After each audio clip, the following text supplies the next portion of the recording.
राधा वल्लभ श्री हरिवंश। महाराज जी, आत्म स्वरूप में स्थित होने की बात सुनी है संतों के मुख से। महाराज जी कृपया हमें समझाए कि आत्म स्वरूप में जीना वास्तव में है क्या, इसकी पहचान हमें अपने भीतर कैसे हो सकती है? जब तक पंचभूतों द्वारा रचित इस देह में आसक्ति रहती है तब तक आत्म स्वरूप का परिचय प्राप्त नहीं हो सकता। जब तक शब्द, स्पर्श, रूप, रस, गंध इसको भोगने की इच्छा होती है तब तक आत्म स्वरूप का परिचय प्राप्त नहीं हो सकता। जब तक मान, अपमान, सुख, दुख, लाभ, हानि, स्तुति, निंदा, जय, पराजय, इन द्वंद्वों का प्रभाव हमें प्रभावित कर लेता है तब तक आत्म स्वरूप का परिचय प्राप्त नहीं होता। आत्म स्वरूप का परिचय सदगुरु की शरण में होकर उनके द्वारा बताई हुई साधना से जब हमें संपूर्ण लोकों से वैराग्य हो जाता है तब आत्म स्वरूप हमारा स्वरूप है, किसी और का स्वरूप नहीं है। ये शरीर हमारा स्वरूप नहीं है, ये मरण धर्मा है, हम अविनाशी हैं। ये जड़ है, हम चैतन्य हैं। ये आदि अंत वाला है, हम अनंत है। ये दुख ही दुख देता है, हम सुख राशि हैं। ये विकारी है, हम निर्विकार हैं। जो स्वरूप है वो महा आनंदमय है। हुआ क्या? भूमि परत भा ढाबर पानी, तिम जीव ही माया लपटानी। जहां मां के गर्भ से जन्म हुआ तब से लेकर के अब तक हमें ये चेत ही नहीं, हमें होश ही नहीं कि मैं किस लिए आया हूं। बस जो हमें सिखाया गया, पढ़ो लिखो रुपया कमाओ, पद प्रतिष्ठा मान भोग भोगो, यही जीवन है, यही जीवन है। मर गए फिर जन्मे, फिर वही क्रिया। तो आत्मस्वरूप का परिचय कैसे प्राप्त हो? क्योंकि आत्मस्वरूप का परिचय प्राप्त करने के लिए आपने क्या किया? कुछ नहीं। आपने किया धन प्राप्ति के लिए, भोगों को भोगने के लिए, शरीर की वासनाओं की पूर्ति के लिए, तो वही हो रहा है। आत्मस्वरूप का परिचय कहाँ प्राप्त हुआ? और जिन्होंने प्राप्त करने की चेष्टा की, जिज्ञासा की, गुरुजनों की शरण ली, उन्हें बोध हो जाता है, आत्मबोध हो जाता है। ब्रह्मभूता प्रसन्नात्मा न शोचति न कांक्षति समाः सर्वेषु भूतेषु मद भक्तिम लभते पराम। पराभक्ति का परम लाभ ब्रह्मभूत हो गया, आत्मस्वरूप में स्थित हो गया। प्रसन्नात्मा, अखंड सुख, जहां दुख का लेश भी नहीं है, वो स्वरूप हमारा है। अपने स्वरूप को प्राप्त होते ही मोक्ष को प्राप्त हो जाता है, वो मुक्त महापुरुष हो जाता है। वो अवधूत जीवन मुक्त महापुरुष लोक के लोक को तार सकता है, इतनी सामर्थ्य उसमें आ जाती है। अब हम लोग अभी देहधारी, देहाभिमानी जीव कहलाकर और भोगों में मस्त है, तो कैसे आत्मा को जाना जा सकता है? कैसे आत्मानंद को जाना जा सकता है?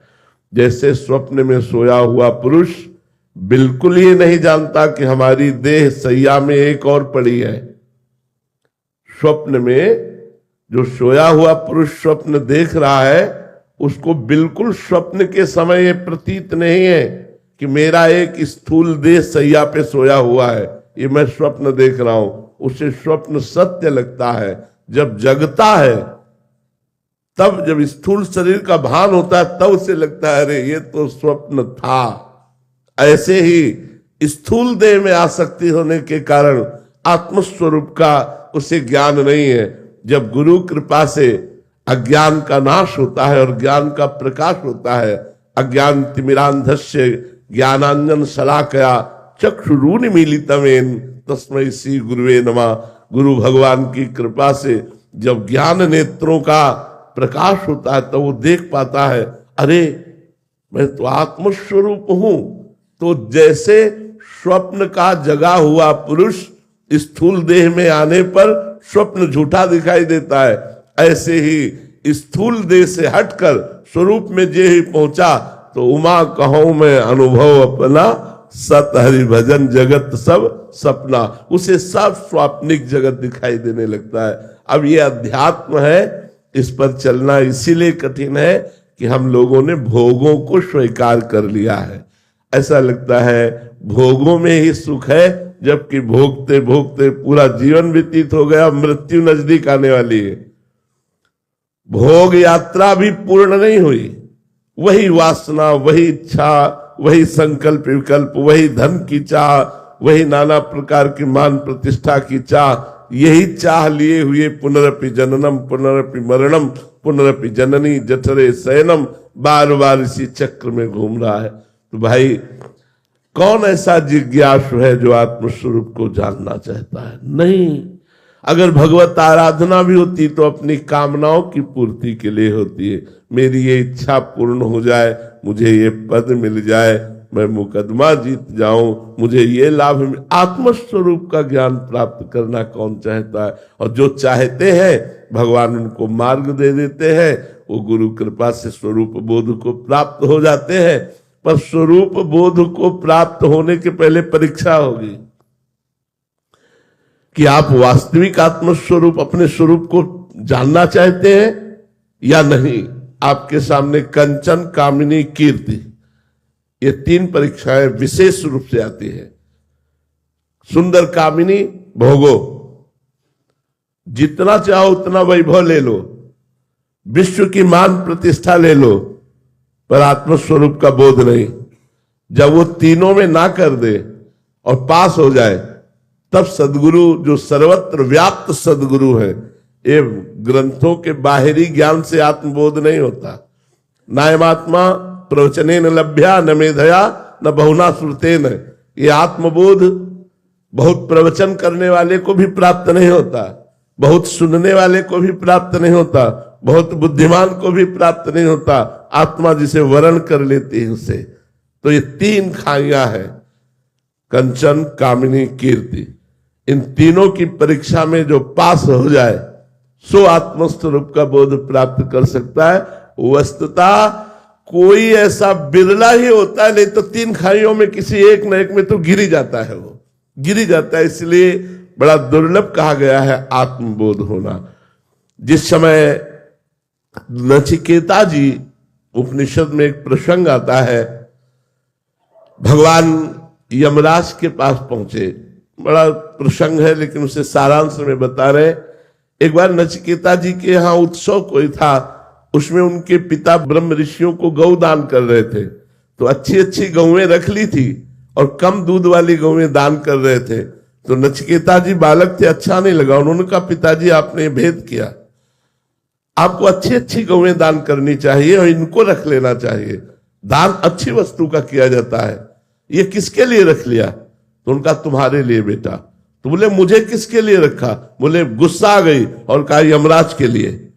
अब वो सिद्ध पुरुष थे, जो कहा यमराज के लिए, तो यमपुरी की यात्रा। अब वो सदैव यमपुरी पहुंचे नचिकेता जी। अब परम ब्रह्मचारी और महर्षि के पुत्र और उनके वचन के अनुसार तो 3 दिन तक ब्रह्म सभा में यमराज जी की बैठक थी। जैसे अपने यहां बड़े बड़े राजाधिकारियों की बैठक होती है, ऐसे ही त्रिभुवन की बैठक ब्रह्मलोक में होती है। जैसे अपनी भारत की राजधानी दिल्ली है, ऐसे अलग अलग प्रांतों की है। तो संपूर्ण विश्व ब्रह्मांड की बैठक जो होती है वो ब्रह्मलोक में होती है। उसमें यमराज जी थे। 3 दिन बाद जब आए तो उनका इतना बड़ा ब्रह्म ऋषि का पुत्र अतिथि रूप में आया, स्वागत किया। क्या चाहते हो? तो उनका दुर्लभ वस्तु क्या है? कहा, आत्मबोध। तो मुझे आत्मबोध करा दीजिए। बोले, नहीं, तुम मृत्युलोक का संपूर्ण वैभव स्वीकार करो, लेकिन तुम्हें आत्मबोध नहीं प्रदान कर सकते। नचिकेता ने कहा, मृत्युलोक का वैभव नहीं, मुझे आत्मबोध चाहिए। तो बोले, स्वर्ग की समस्त अप्सराओं का भोग और समस्त वैभव का भोग स्वीकार कर लो, लेकिन तुम्हें आत्मबोध नहीं देंगे। उन्होंने कहा, नहीं, मुझे आत्मबोध ही चाहिए। तो बोले, ब्रह्मलोक का ईश्वर स्वीकार कर लो। उनका, नहीं, मुझे आत्मबोध ही चाहिए।